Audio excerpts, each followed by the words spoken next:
Hi everybody, it's Suzanne in Ohio.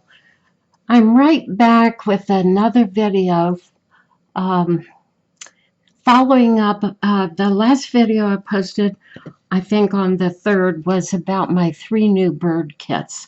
So a progression of events happened since then, and I wanted to share with you some ideas and some things that I've got going on, mostly because they're interesting. So if you're a creator of any kind, this might interest you.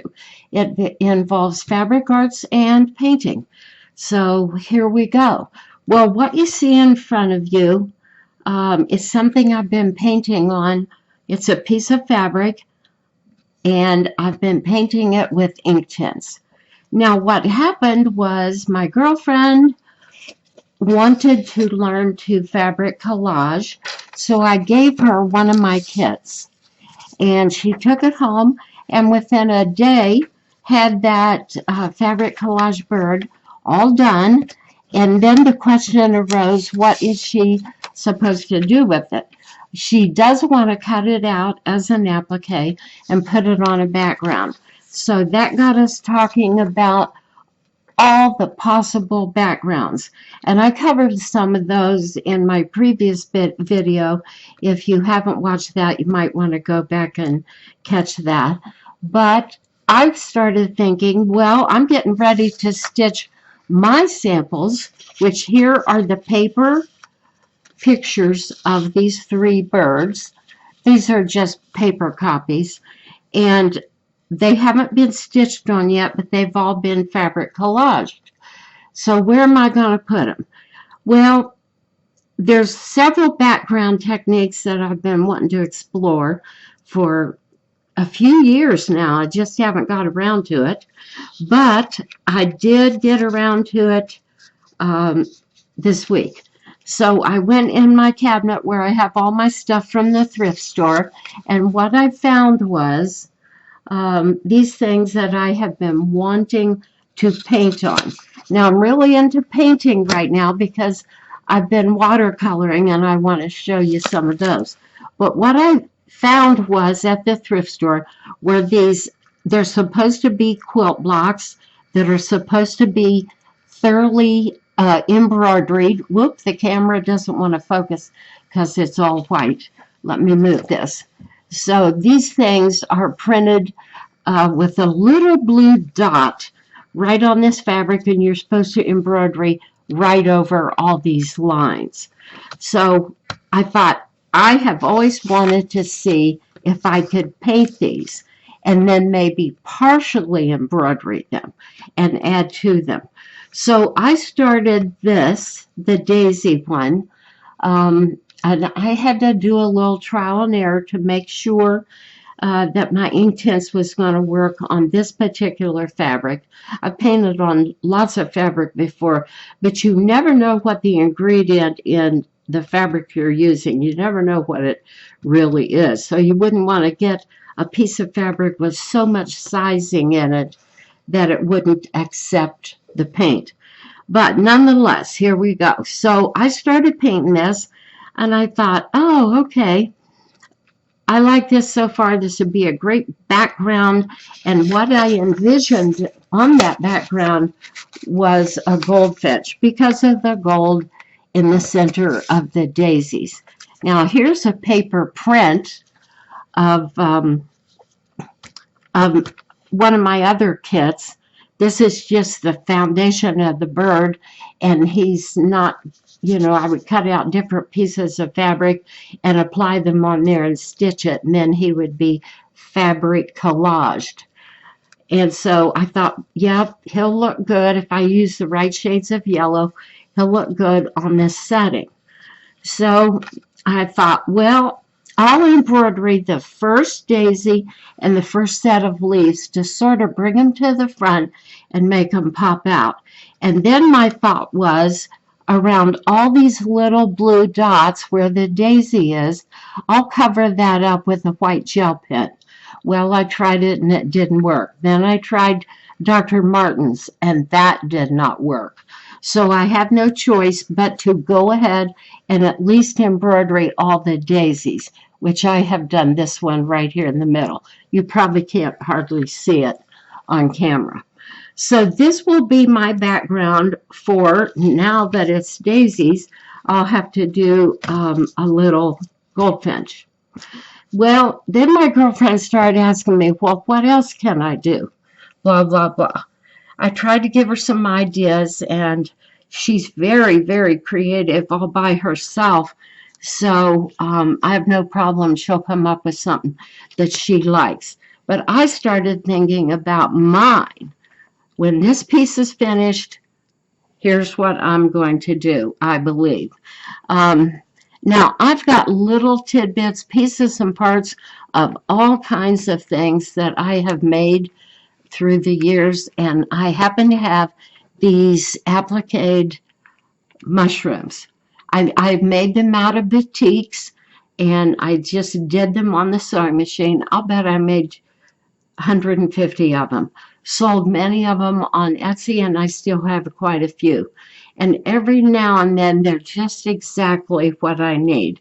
So I could use this little piece of cut off crochet, and all it does is replicate a ground, foliage background, and then I can put this, and I won't use his feet. I'll make sure that's hidden behind grass. It's just too tedious to do feet. But I'll stick him in here somewhere like that, and that will be the background for a goldfinch.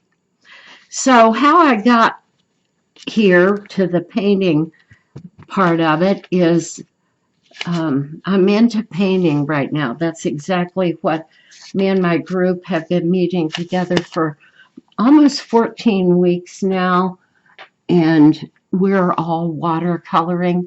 So let's say I was just kind of toned up and ready to go because I am so into this painting. And I had refreshed myself and actually learned some new things about watercolors. So let me show you a couple watercolors. These are just recent as of the last 2 weeks. And everything I paint has a purpose, meaning what technique am I learning or improving on, or a lot of them are failures, and then I can still learn something from that. Now, this is on this watercolor, the technique was a full flood of water, glossy, very wet, wet on wet, charging in the color, and keep charging in the color until I get enough intensity that there's very little else I have to do to it. And these were leaves right out of my backyard. I have 6 big oak trees in the backyard, 3 different kinds of oaks. And so this technique was about light washes or light glazing over top of the initial wash. And so was this one. And I have this tree in the yard. This is a sassafras leaf. So I only show them to you to show what's possible with watercolor. Almost the same thing is possible with Inktense on fabric. So if you know anything about watercolors, you'll immediately be able to see the techniques I used. Now, the only one you cannot use is you cannot do a charge in, because it just soaks in too quick, and you've got to work fast anyway. It's just not possible. But you can get the same effect by glazing or overlay. So we've been watercoloring like crazy and enjoying it. And I happen to have all my brushes out, and I knew where my Inktense was. Now I want to show you my Inktense. I have a set of 72, and they have 24 new colors, and I just am dying to get them because we need one of everything, right? But this is the first tray, and then I've got them all swatched out, and then this is the second tray of colors. Doesn't that just make you thrilled? See all that color and the possibility of it? So there's two ways to use Inktense, and I have done other videos on painting with Inktense on fabric. And you could go back way down the video list and find those if you're interested and look at those. But I'll just assume you haven't seen anything up to date. And in case you don't know about Inktense, it is not watercolor, even though it handles like watercolor.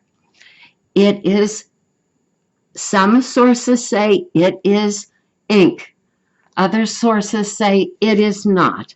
So who knows what the truth is? Only the company that produces them, Derwent, and they're not telling as far as I know. But they can handle like watercolor, but once they dry, they are totally permanent. Now, here's the only key. When you put the pigment on the fabric or on paper or on wood, it must be fully activated. In other words, it must become fully wet with either water or aloe vera. Otherwise, you will have the microscopic particles of the pigment still laying on that surface, unactivated, and any amount of moisture can activate it at any time. But once it's fully activated, it becomes permanent. There are some people that say you can reactivate it a little bit and rework a painting, say if you're using paper, but I've never found that to be the truth for me. I don't know what I'm doing wrong. But here's where we go from here. Now I have a full set of the pencils also. The Inktense comes in pencils and in pans, like half pans, like watercolors. But I like the sticks because it's easier for me to see what the swatch colors are, to find the stick I want, and here's how I do it. I create myself a palette, and this is nothing, let me turn this over. This is nothing but an old worn out cheap, this is Creative Memories grid board for when we made greeting cards back in the day or did scrapbooking. Well, the back side of it is slightly rough. So all I do is take the ink stick, and I'll get one here, and I just deposit it on this plastic. Just rub some of it right on there. And then when I get ready to work it, I have a wet brush and I'll mix this up and take as much of that pigment as I need over to the paper. So I'm going to do a little demonstration about Inktense on fabric for you. And you can see how it's done. But before we get to that, what I want to do is just show you back to this some other possibilities of adding interest to something like this.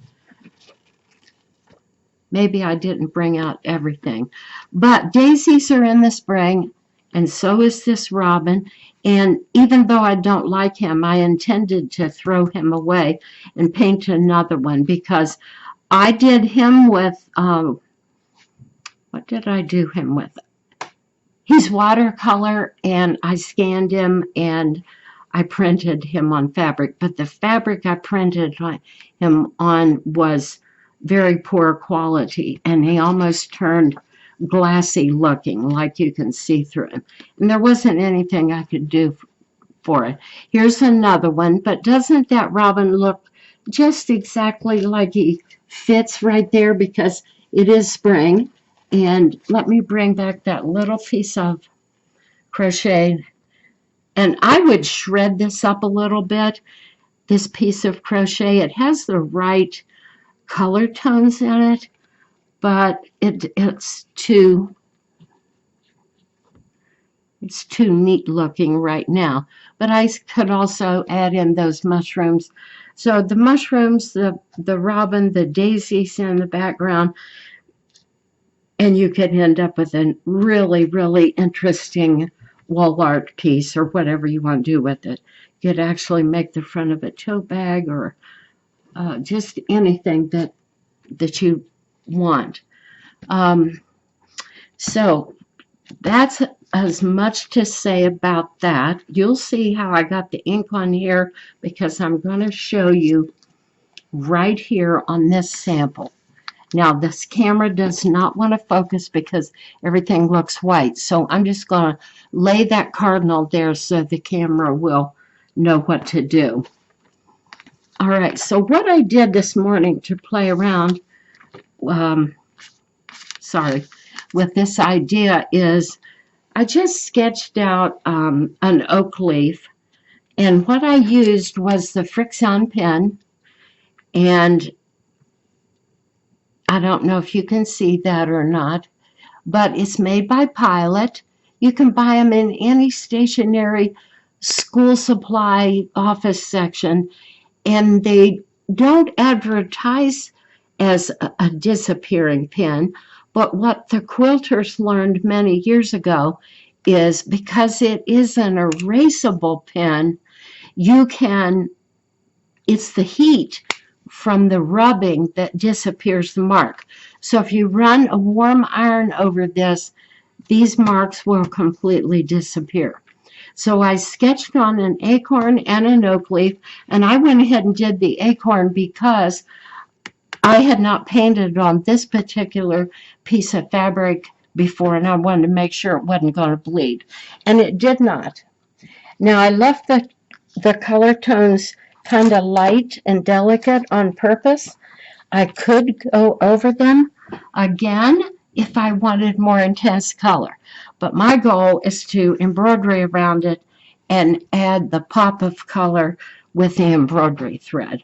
But let me just get into this, and I want to show you how it works, how easy it is. So the first thing I'm going to do, and I just do this for my own convenience, I'm going to put a little puddle of water right there. It's nothing but clear water.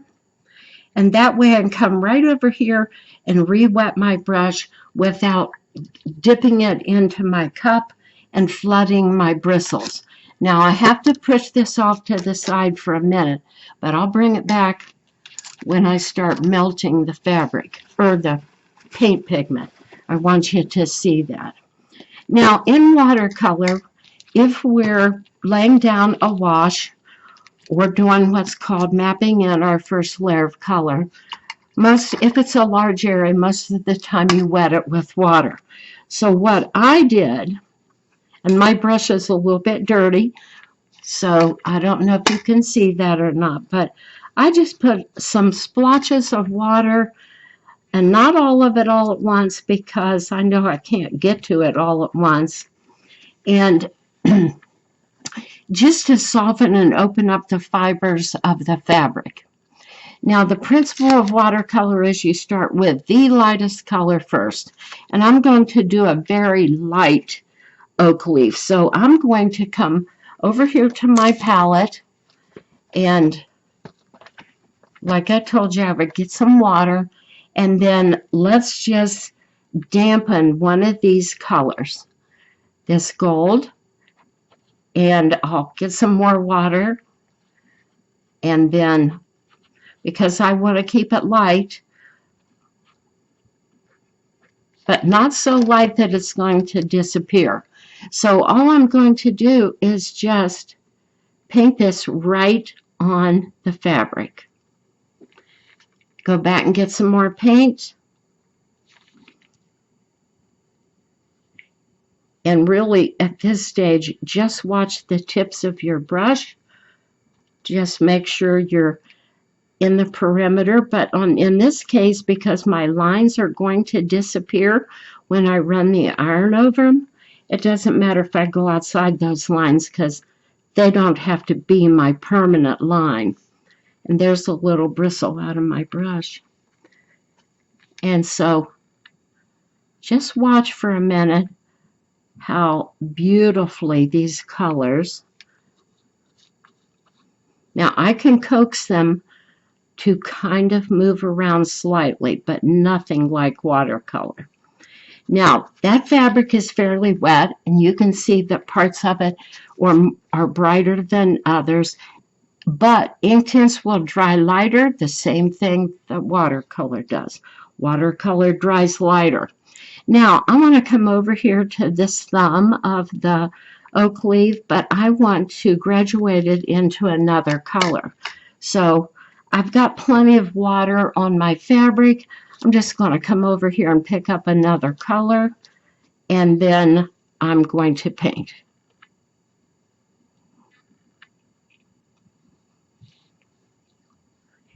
And if you're doing it right, with the right amount of water or wetness or dampness on your paper or your fabric, those colors will blend and meld together.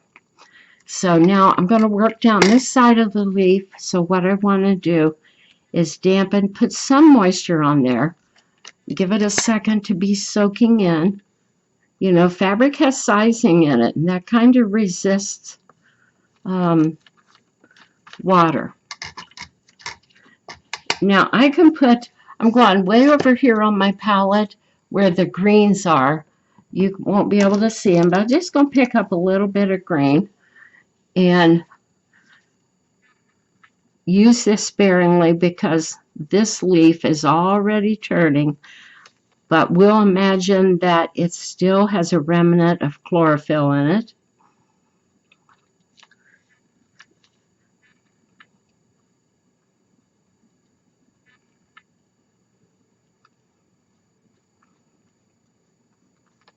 Now, these paints, this pigment is all still melding together, and that's what we want it to do.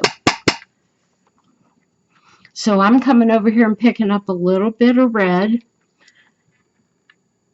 and don't let it frighten you because it will look intense in the beginning because everything will lighten. It's called the color shift.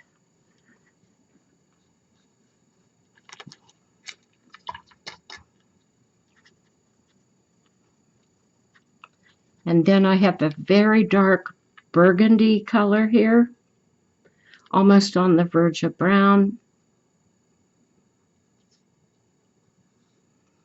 And if you're painting something that you're going to embroidery afterwards, remember you're going to be embroidering right on that outside line.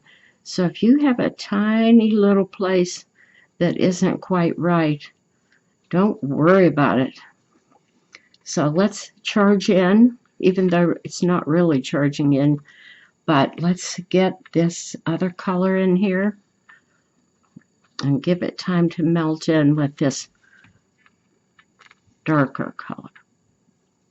Now this is a pretty colorful leaf for the sake of the demonstration. But if I don't like it, I can go all over it again. And I can put a second layering on it, which is a glaze, and that will unify all the colors and make them more harmonious. Let's go back to this yellow. It's a very bright yellow. And I picked up a tiny bit of red with it. I use whatever's on my palette. If I'm creating something out of my own imagination, I try to pick up whatever's on my palette.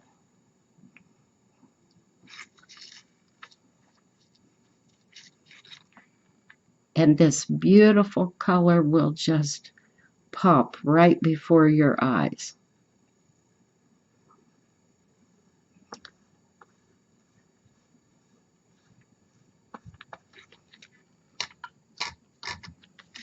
So we'll just add a little bit more water down here, open up the fibers. Now, not every piece of fabric needs that because it's already pretty absorbent, but this one does. So I'm going to take this back to a dark color here down near the stem.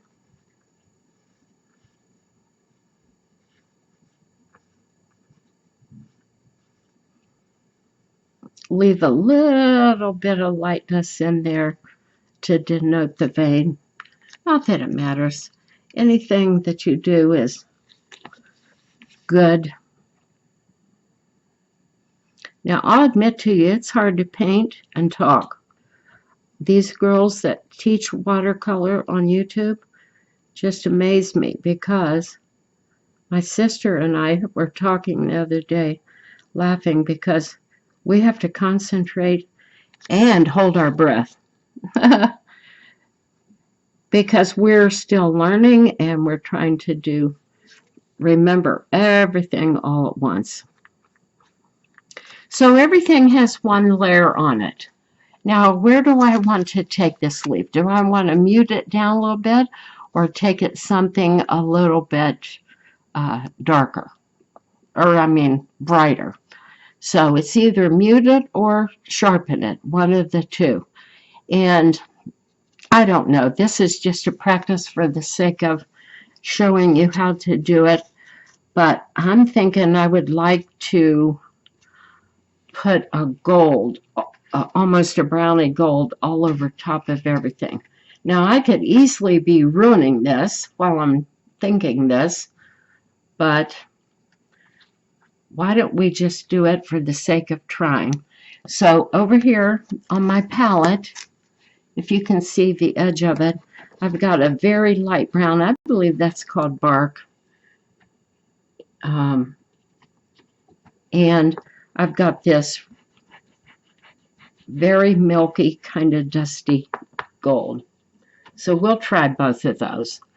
And what I want to do is just lay some color over top of some of these other colors to help them blend in. Now I've got to move this a little bit.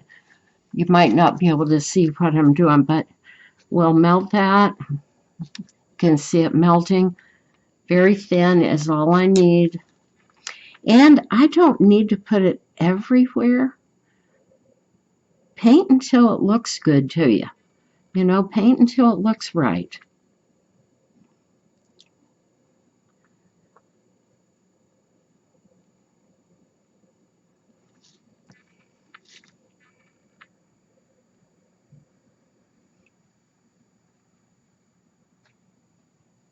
So in watercolor, this would be called your first glazing.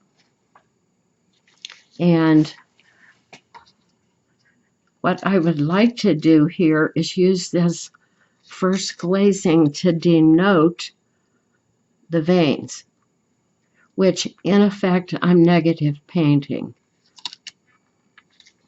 So if I can keep a separation there to imply that there's a vein there, then I've succeeded. And then whatever I feel like doing, pick up a little bit of that puddle of red that was sitting on my palette, and voila. So on this gold, let's see if the gold does anything for the gold. I don't know if it will or not, but yeah, a little bit. So it's probably going to imply shadow more than anything else. So I'll just put a little bit of that there. Come down the other side, leaving a little section that implies a vein.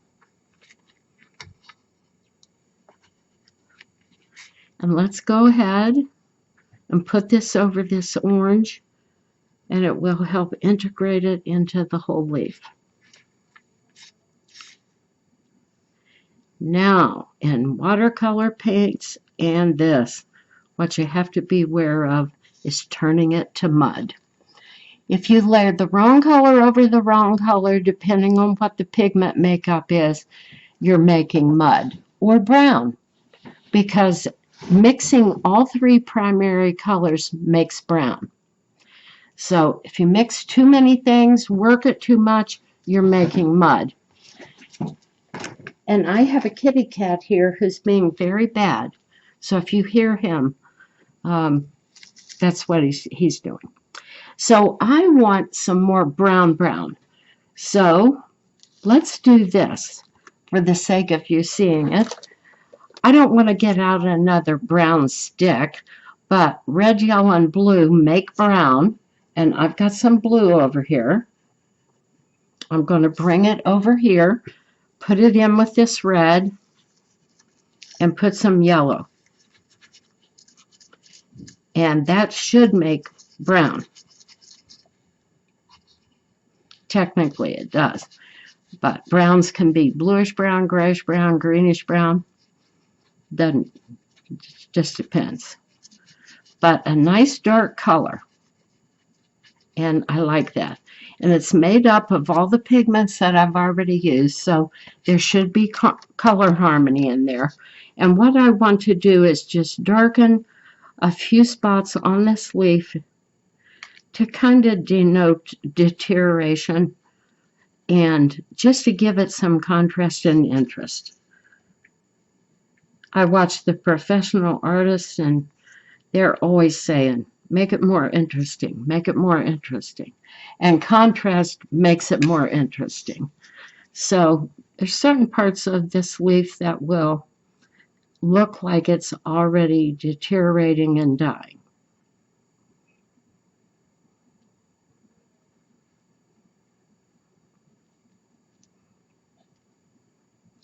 We'll just put some down in that vein area.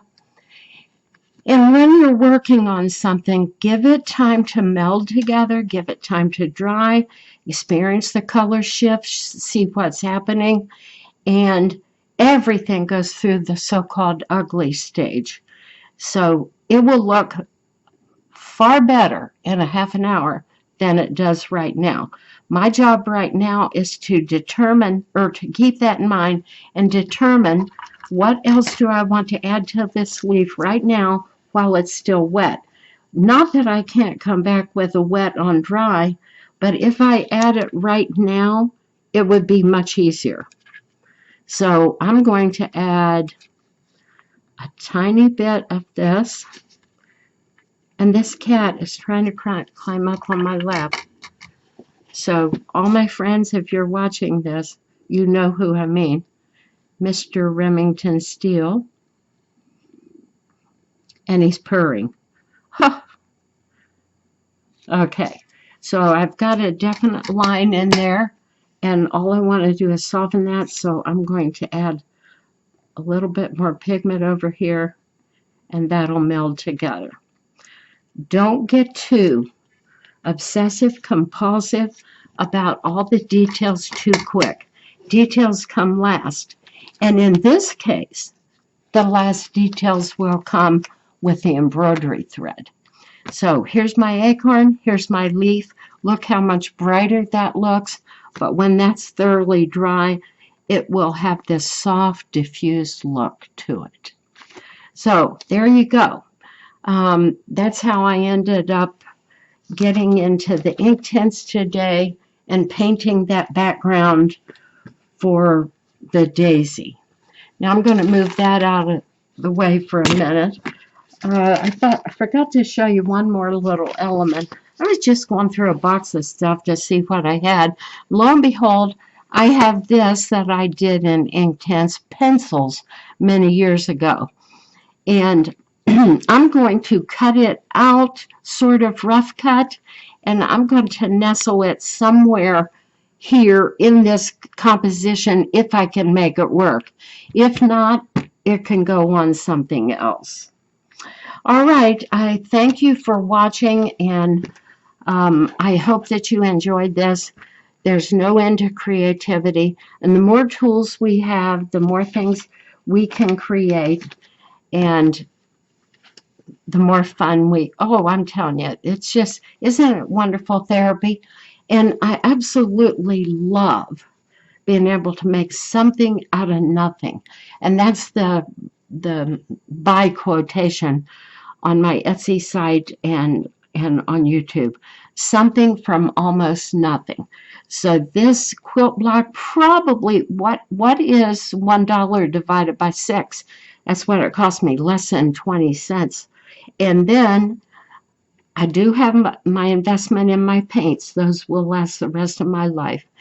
And other than that, everything else is something I drew or made or stitched or put together. So much fun. All right. So it keeps us busy and out of trouble, doesn't it? All right. Thank you for watching. And um, I will say, look back again soon because I'm going to be stitching all three of my birds, plus those are the new kits, three new kits, plus I'm going to do a new goldfinch, and then I will have back all my birds on backgrounds where you can see them and might give you some ideas. All right, I appreciate you watching, and if you're so inclined, give me a thumbs up and a comment. Just tell me where you're from. I love to know how many people, or from the varied places people are watching. One of my old subscribers from Nuremberg, Germany, responded to me day before yesterday. And I just love that, to know that we're somehow reaching out, maybe doing somebody some good or inspiring somebody even thousands and thousands of miles away from us. All right, thanks again. Bye.